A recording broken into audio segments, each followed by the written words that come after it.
तर गाईस 1500 पायऱ्या चढल्यानंतर आता आपण फायनली महादरवाजाकडे पोहोचलेलो आहे. तर आपण महादरवाजाकडे जाऊया.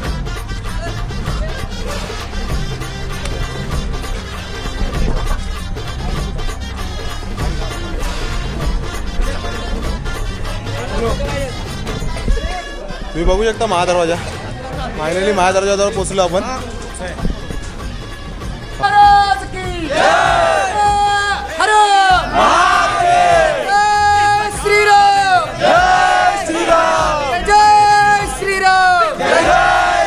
भावाने आता एक वेगळ्या प्रकारची एनर्जी निर्माण केली सगळ्यांमध्ये आता.